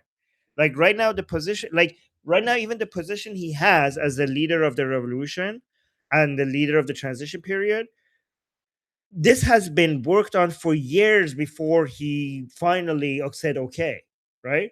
So if he becomes king, is because people were begging him to do it. If he becomes any form of other politician, is because people were begging him. Um, for example, when people were asking him that he needs to be the leader, he was insisting on, we don't need like a leader, maybe. And people were like, we want you to be the leader. And then eventually he was like, maybe we could have a council of leaders instead of having one leader. It took years and years and years of eventually telling him that, no, we want you to be the leader until he accepted. So he never, it's not like he ever came forward himself and said like, oh, make me the leader. People have been dragged like, and that's why like if you're asking what is if he's going to go away if Iran doesn't become a monarchy, well, not if the Iranian people, he does things that he doesn't want to do just because many Iranian people are asking him to do it. So if Iranian people want him to like serve as a prime minister, if he doesn't become a king, then he's probably going to serve as a prime minister because so many Iranians are asking for it. And that is basically very similar to him becoming a king, because he's not asking to be a king. He doesn't even want to be a king. If he ever wants to be a king, is because we basically forced him to be a king. There was a leaked audio of him. Guys, mute your mics if you're not speaking. There was a leaked audio of him that one time he was telling the people around him that, like, I also have like rights, right? Like, I am being like, you guys, like, everybody wants me to take these positions, and like, you also, like, nobody is, like, basically his choices are completely being ignored. Like, if like, one time he also said, like, you guys know that I'm getting past the age of retirement, right? So based on all the things we know about him, we know that he doesn't want power. He's not hungry for power. If he was working for his best interest, he would just go home and live a comfortable life. And everything he's doing is because the Iranian people want him to help. Does that answer your question? Yeah, definitely. Way more than I thought. I mean, I also just want to say I appreciate it. I didn't know that much about how he came into that role. I've been following your channel for a little while now because after October 7th, you covered a lot of the topics there, and I want to thank you for that as a Jewish person as well. And Javid Shah, thank Shah. you, thank you. Yeah. But well, let me just add one more thing before we move on to other people. I just want to tell people that, for a lot of people, power and fame looks very attractive, right? But for a lot of people who've experienced it, it might not seem as attractive as it might seem to you, especially to the Pahlavi dynasty. Prince Reza Pahlavi, the way his father died and the way his father was treated at the end of his life was one thing, but both his brother and sister committed suicide after the Islamic Revolution. So Prince Reza Pahlavi's brother and sister committed suicide. So this family has seen nothing. They had no positive experience for being in power. No positive experience. So, like, imagine all of that being your experience with your family being royalty and being in politics. So I personally, I wouldn't be too eager to go back into all of that, especially given that I have daughters that I love that I will be putting at risk by being involved in all of this. Like, I would, if it was me and I was basically thinking about my own family, I would basically stay as far as I could from all of this. I think Rebecca and then Michael wanted to add a short comment.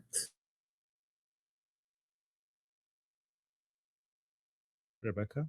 I did. Okay. Oh. No. Oh, no. Maybe you wanted to talk about this or be added to the list. Back to the list.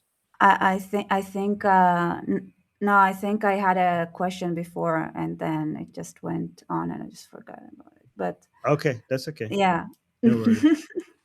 All right, Michael. Yeah. So I just want to add a quick little comment here.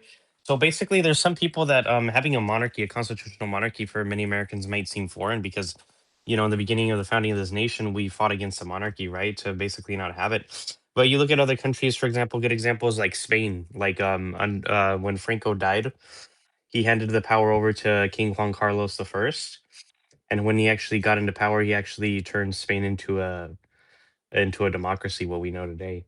And you look at, for example, countries like China, which is supposedly a democratic people's republic. You can argue that China is basically a dynastical monarchy, but with a communist flag in it. That's what it technically is. That's what I wanted to add.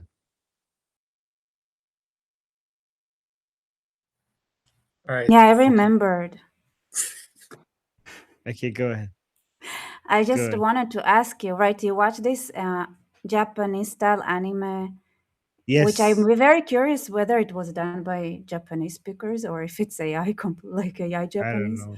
But so there is a scene there with Netanyahu and Pahlavi, and I was kind of wondering, like, you didn't react on the fact that it looked like that they tried to hint there that he's being like, Yeah, you know what yeah. I'm saying? I didn't know. I didn't want to highlight it because Goldie was like really enjoying it, and I don't want to ruin that moment.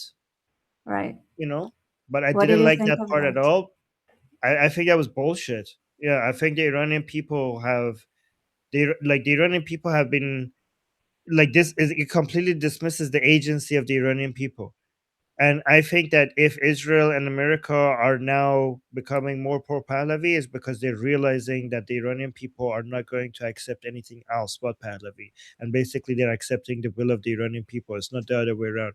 Israel and the United States are not forcing Pahlavi on Iranian people. Iranian people have effectively shown to Israel and the United States that there is no option but Pahlavi. It's the other way Yeah. around. Yeah. I mean, Israel started pro Pahlavi and it got a lot of backlash for it. So it like it went to, okay, we're not gonna endorse anyone kind of policy. Yeah.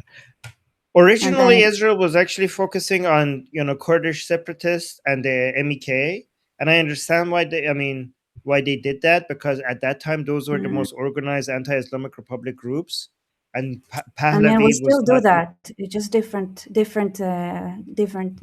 hands.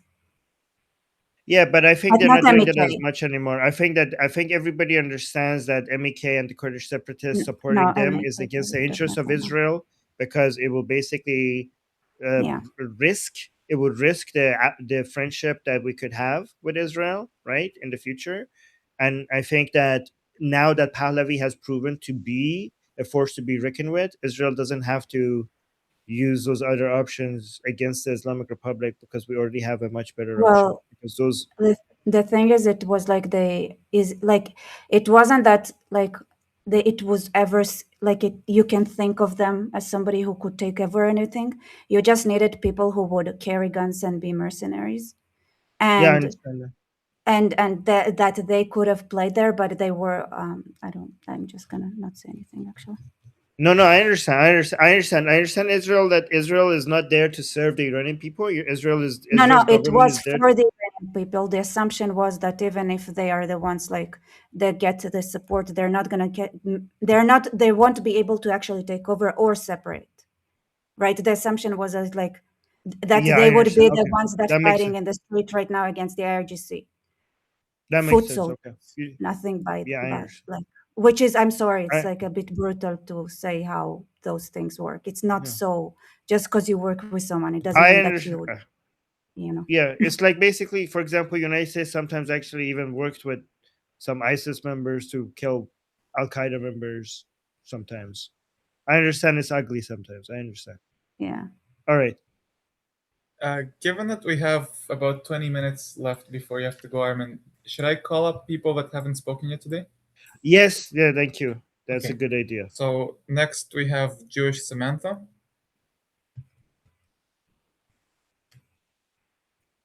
I was gonna say that, yeah, people like we're social beings by nature, and like if you put, it's like been proven that like a person without other like contact is gonna just basically go crazy and die. So we can't be like total isolationists.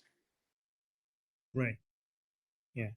Oh, by the way, Jewish Samantha, like, let me know if you want me to talk to you about capitalism, if you want, one day, just one on one, Yeah. if you're Okay. interested. Yeah. Yeah. Okay. Okay. Let me know. One day, but Um, like now's not the time with like Iran, probably. what? Yeah, of course, Now's one day, obviously. Uh, okay, so next I have Gili Galili. Hi there. I just wanted to comment on the point made by Michael about American history and why we're against the idea of a monarchy. Actually, as a point of history, that's not quite right. The American founding fathers discussed at length whether or not to install a monarchy, a constitutional monarchy, as part of the foundations of America, because they recognized the role that a non-elected person, inherited role, like could play in separation of powers in the establishment of a stable democracy.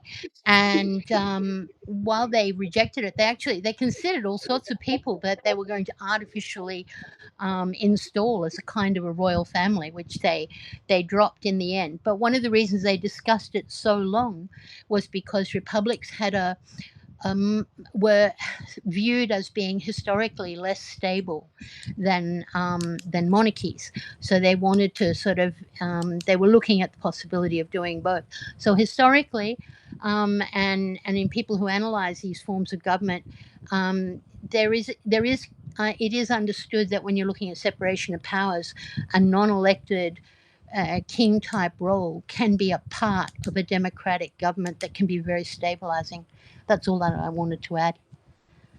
Yeah, that's a good point. By the way, like for non-elected directly doesn't mean that a lot of people have to know that it doesn't mean that it's completely non-elected, right? So, for example, if the Iranian people choose, like any society, if they elect that the people who write the constitution to write a constitution when you have to have monarchy, then and also if they choose the methods in which they pick the monarch, so it's basically elected. The king has been elected, maybe not elected directly, but it has been the choice of the people to have a monarch, and it has been chosen by the people in which the methods to choose the monarch.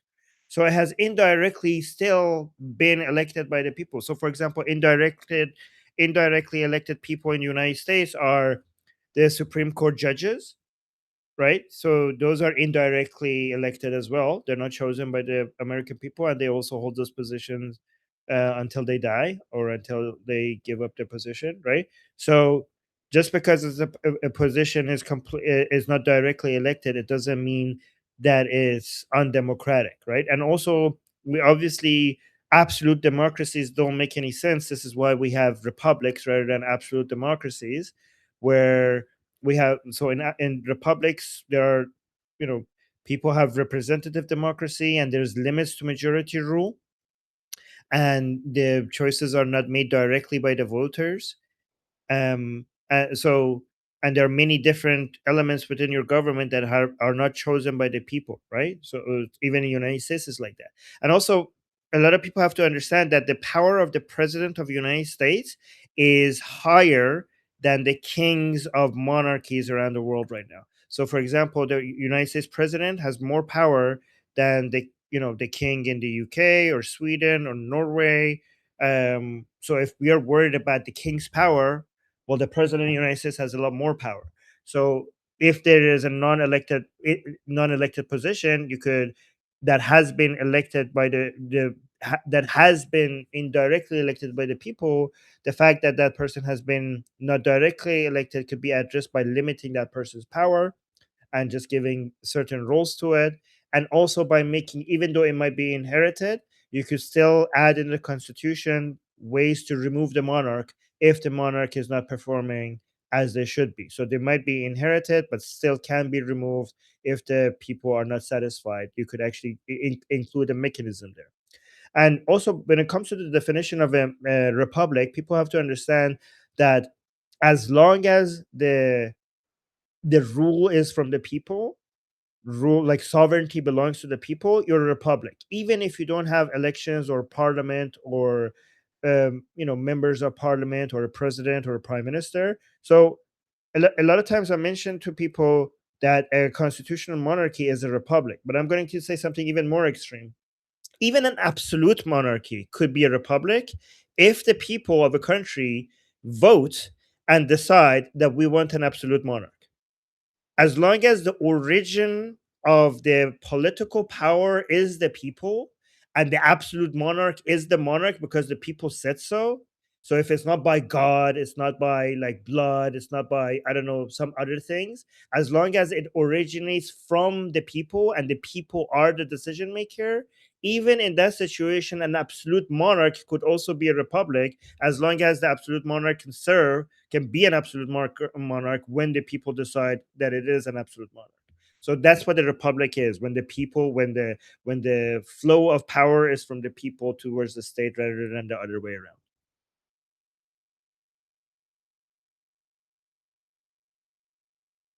Right. Next, I will call up Sabina. So I just had a quick question about you've brought up like the Kurdish separatists like a few times as being kind of an enemy of the plan that that to have Pahlavi, but the the the Kurds in Syria are a completely separate issue, right? Or They're connected. they're connected with So the separatists, or so So first, so let me just clarify that when we're like to other people who might not know this conversation, we're talking about Kurdish separatists. We're not talking about Kurdish people in general, right? Kurdish Iranians, on average, are very, very patriotic. They consider themselves to be Iranian first and Kurdish second. And the separatists, the percentage of separatists among Iranian Kurds is much, much lower than the separatists in Iraq, Turkey, or Syria, right?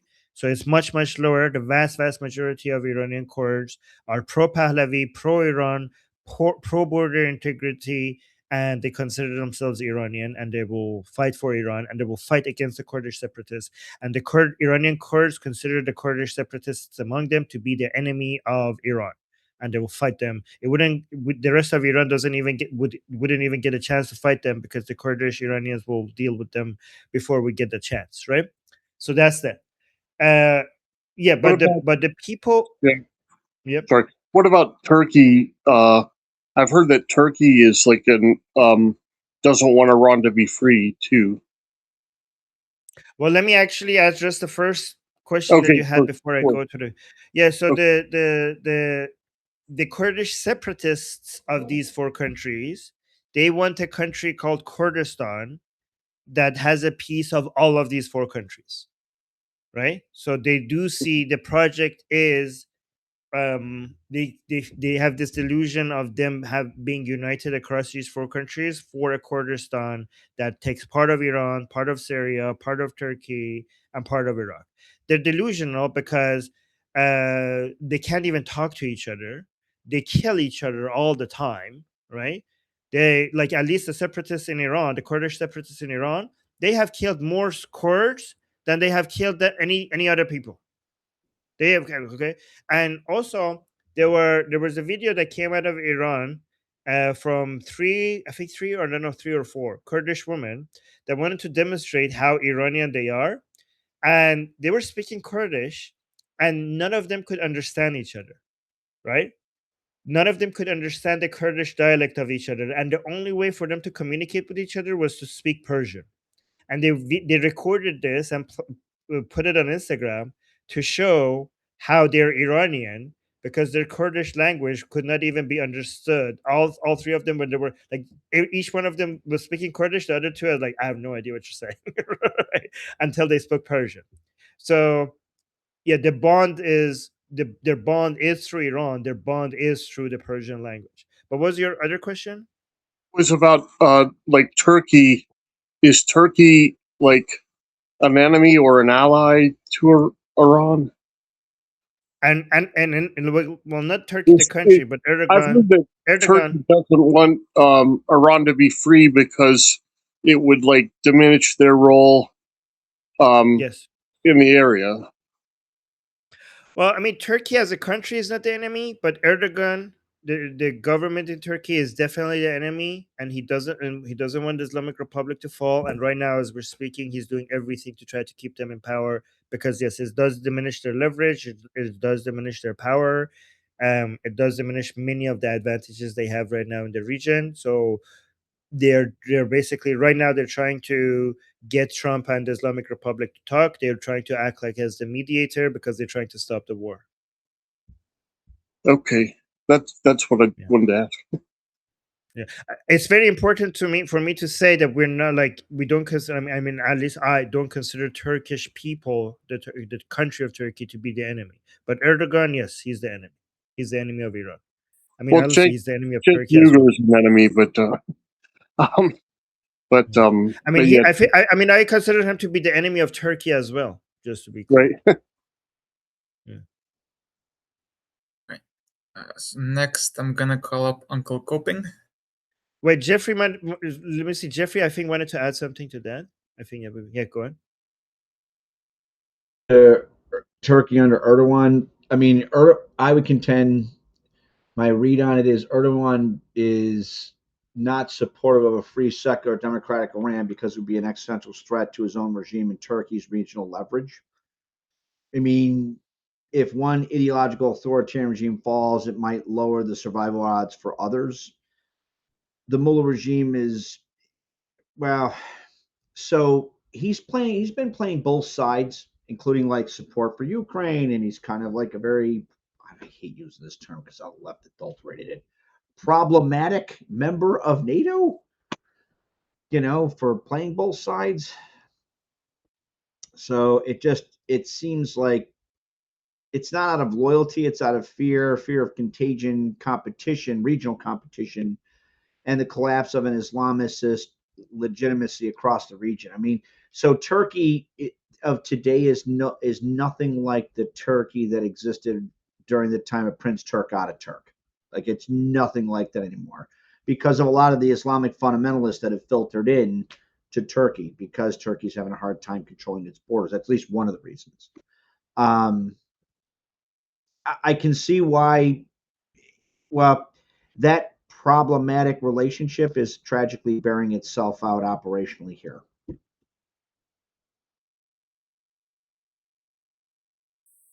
Okay, Uncle Coping? Yes, thank you. Can you hear me? Yes. Excellent. So I wanted to bring on this incredibly sexy topic of tying U.S. pensions and their access to the asset management fund like BlackRock, and how that ties to not only and how that ties to Iran. So basically, the Trump administration have been doing a fair deal of policy changes, such as tax deductions that are going to be flooding the U.S. economy with many, many hundreds of billions. Now, without getting into details, like, this is not my opinion. This is already locked in. They just don't know how much, but it is inflationary. And these are large sums that are getting in. And another recent one that was fairly unprecedented was that they were going to permit private equities like BlackRock to get access to your pensions, and not just the 401k in the United States, but also a similar one has been made in the EU. The difference there is that they have auto-enrolled income straight into the pensions. So the asset managers have access to your money, and they have access to it for infrastructure projects, which means a couple of things. It means that the money that was supposed to be readily available for you is going to be locked in illiquid assets like infrastructures and stuff, which is not going to be going anytime soon. It's going to cause more inflation, so just keep that in mind. Because it's going to pertain to it's going to be pertaining to Iran and the inflation that they have occurred, and how you can actually twist that around. Because with those infrastructure projects, it's a lot of electrification. It's going to be required many, many thousands of tons of copper. And copper already has a very restricted supply. So one can easily look and see that copper prices have like tripled over the last year or so. And the demand is just increasing like exponentially, because it's not just electrification, it's AI data centers and so forth, which means that they are crucially, from a geopolitical point of view, strategically. This has been touted as one of the highest priorities for the Trump administration, to be ahead of the AI development. Now, this ties because Iran happens to have readily available copper. And that's very important because there are known reserves, but getting a mine to have any viable output takes many years, like at least 8 years is usually the estimate. So, well, there's a caveat to Iran's copper because, as far as I understood it, it's pretty reduced due to the water crisis, because mines generally require a lot of that. Where I think it ties into how this could be a boon for, in particularly, liberated Iran. And here I will be using an example of Ghana. So Ghana has actually issued gold coins that you can use as legal tender. And since they did that, the value of that coin has skyrocketed because the gold prices have skyrocketed. Now you can also conceivably do that with copper, because that is also traded as coins and precious metal. It was used once upon a time too. But because it is an industrial use, it has an exponential growth rate potentially.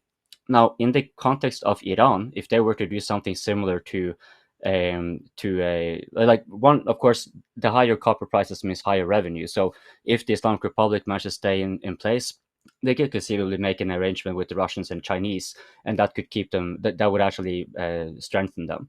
But in the advent of a liberated Iran, just by simply actually having copper coins issued as legal tender, Iranians can actually experience, rather than inflationary shocks, they can actually experience that their value increases their money increases in value, not only because the copper prices increases, but actually if they simply choose to enact it as legal tender, that will increase copper demand, right? So they could actually put themselves in a really good position there. So that was really all I wanted to put in there. Sorry if I took too much time here, but yeah.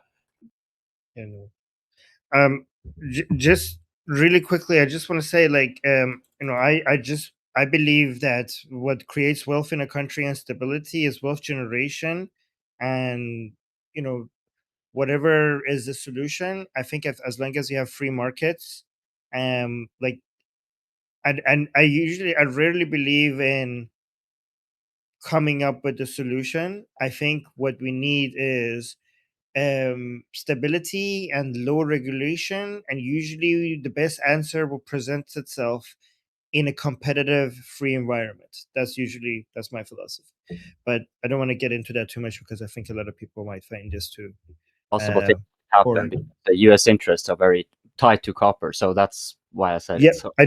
I just I'm pretty sure, like, that's whatever the U.S. interest is. Like, I think, like, as long as we build the private sector in Iran, we're going to have American companies dealing with Iranian companies, and their leveraging power of both sides is going to be determined based on many different external factors, which I don't want to get into. And whatever is the best solution, I think, will present itself. I'm a bit deterministic about all of these things, which I don't want to get into that philosophy. Anyways, let's go to the next person. All right. So next, I'm going to request that Armin go have lunch, and after that, I will call with Michael. Oh, okay. Let me just stop the recording, guys. You guys continue the conversation, and thank you, Danny. But Danny, you should like like, I feel bad because I feel like you're not getting out of the conversation because of all the modding That's the you're recording. doing. It'll So, be good. like, okay. So try to see if you could find other mods as well, so that you could sometimes take a break. Okay. All right. I'm gonna stop the recording.